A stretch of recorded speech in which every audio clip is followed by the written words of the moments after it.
This is great. I didn't know about these new visa routes. This is very important, and I will ask about that a bit later on. But yes, it's something, I'm British, and people always tell me, multiple times a week, you're coming here, but all of us want to go there. And I'm like, yes. The grass is not always greener on the other side. And if you're going to take a shortcut, this is especially true.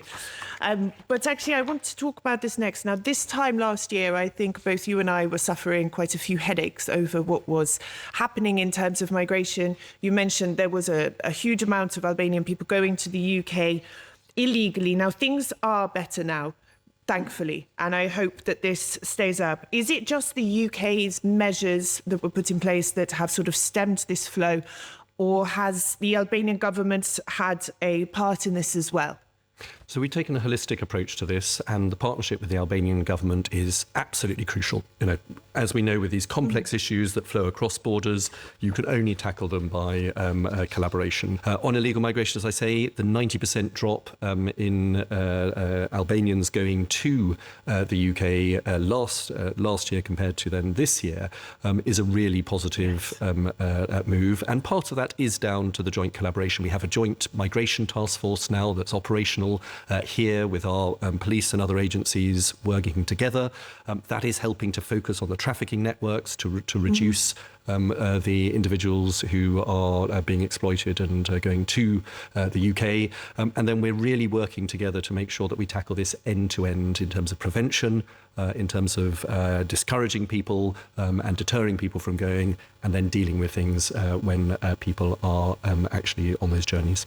And I think it's important, it's nice that the British government is doing a lot on the ground here as well to nurture youth, to encourage them to stay, to see opportunities here, because it's something I struggle with a lot. They want to go to the UK, and I can understand, the salaries are not great here.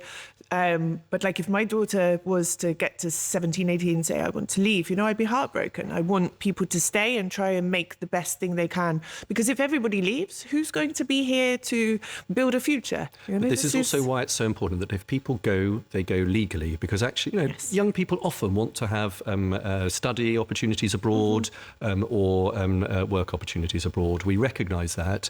We want to give people the options here. So as you say, people have the choices here. They know what those choices are. There are actually a lot of opportunities. For example, yes. I was just down in Vlora and the mayor there was explaining to me how actually there are so many opportunities in both the tourism and other sectors in Vlora. Well, why not make more linkages across Albania so that youngsters who want those opportunities can benefit yes. from them more? And actually a lot of different industries are having a difficulty with skills shortages. So we can all invest in that much more, and again through collaboration. But we can also help people, if they do wish to go and have a positive opportunity.